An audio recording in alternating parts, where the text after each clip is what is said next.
Hello दोस्तों, आप सबका गुड्डू शर्मा गुरु में स्वागत है।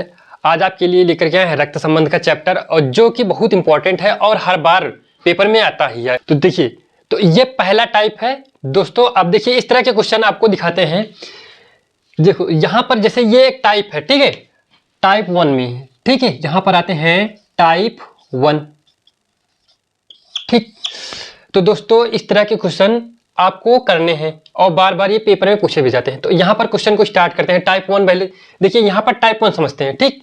टाइप 1 समझेंगे तो यहाँ पर क्या कह रहा है कि अपने लड़के की तस्वीर की ओर इंगित करते हुए एक पुरुष ने एक औरत से कहा, उसकी माँ तुम्हारी माँ की इकलौती पुत्री है, बताइए कि वह औरत पुरुष से कैसे संबंधित है। तो इसने कहा, क्या पुरुष ने कहा, एक पुरुष है, उसने कहा कि एक लड़के की तस्वीर की ओर इंगित करता है। एक तस्वीर है एक लड़के की, ठीक। इसकी तभी ये इसने पुरुष ने कहा, इस तस्वीर की ओर इंगित करते हुए एक औरत से कहा। किससे?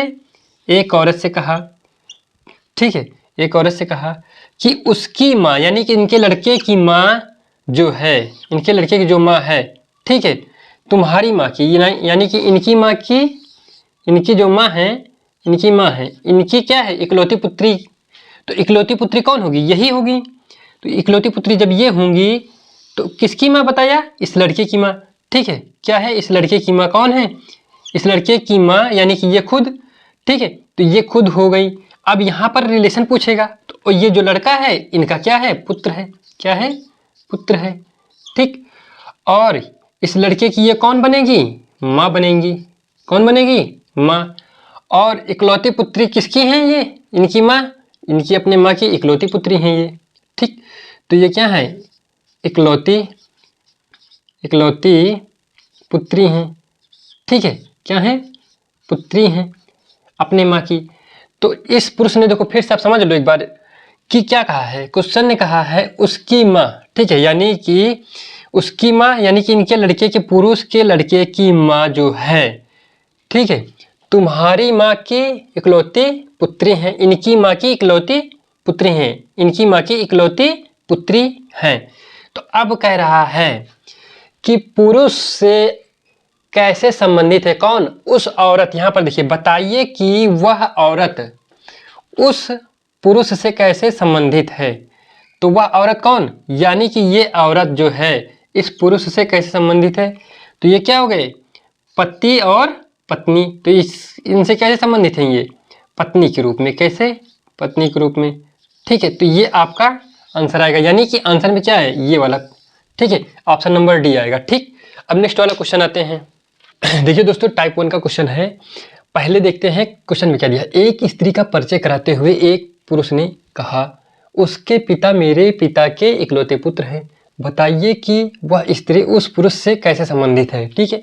तो यहाँ पर क्वेश्चन को बहुत बारीकियों से समझना है, बस अपने रिश्तेदारों को जोड़ते चलना है और अपनी पीढ़ियों को समझते चलना है, ठीक है। उसके बाद आप अपने आप आंसर पा जाएंगे। देखिए, अब आते हैं एक स्त्री का परिचय कराते हुए। तो एक स्त्री है कोई, तो मान लेते हैं एक स्त्री यहाँ पर आ गई, ठीक है। क्या है ये? एक स्त्री है, ठीक है, स्त्री है।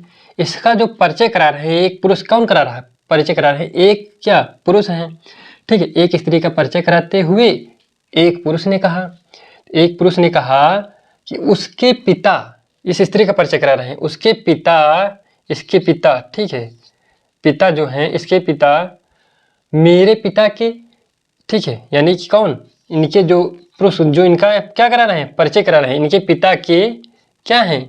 इनके पिता के इकलौते पुत्र हैं, इनके पिता के, ठीक है, इकलौते पुत्र। यानी कि भाई इनके पिता के इकलौते पुत्र हैं। इसके जो लड़के के पिता हैं, इनके पिता के इकलौते पुत्र हैं। तो ये तो खुद ही हो गए ना। यहाँ पर ये दोनों क्या हैं? बराबर, यानी ये सेम है भाई। अब इसको हम चाहे यहाँ से हटा करके, इसको यहाँ से हटा करके कहाँ लिख सकते हैं? यहाँ पर बना सकते हैं इनका फिगर, इनके पप्पा का फिगर। तो यहाँ पर आ गई है ना। तो अब ये क्या हो गया? अब यहाँ पर हमको मिल गया रिलेशन। अब यहाँ से पूछ रहा क्या रहा है? बताइए कि वह स्त्री उस पुरुष से कैसे संबंधित है। तो स्त्री इस पुरुष से कैसे संबंधित है? अब इस पुरुष की ये स्त्री कौन? पुत्री हो जाएगी। क्या हो जाएगी? पुत्री हो जाएगी। अब बात में एकदम समझ में आई होगी। अब देखिए यहाँ पर जो इसको मिलाओगे जनरेशन के हिसाब से मिलाओगे, पीढ़ी के हिसाब से मिलाओगे, ठीक है। और ये परिचय कराने वाले क्वेश्चन है, ठीक है। तो यहाँ पर जब कहेगा स्वयं के बराबर या स्वयं से पहले की पीढ़ी, स्वयं के बाद की पीढ़ी, तो एरो कौन सा लगाओगे? स्वयं के बाद के लिए इसका लगाओगे, पहले के लिए ये वाला एरो बनाओगे ऊपर, और स्वयं के बराबर के लिए ये वाला एरो आपको बनाना है, ठीक है। ये वाली लाइन ऐसे ड्रा करनी है, मतलब ये फिगर ऐसे बना लेना है ताकि आपको समझ में आ जाएगा।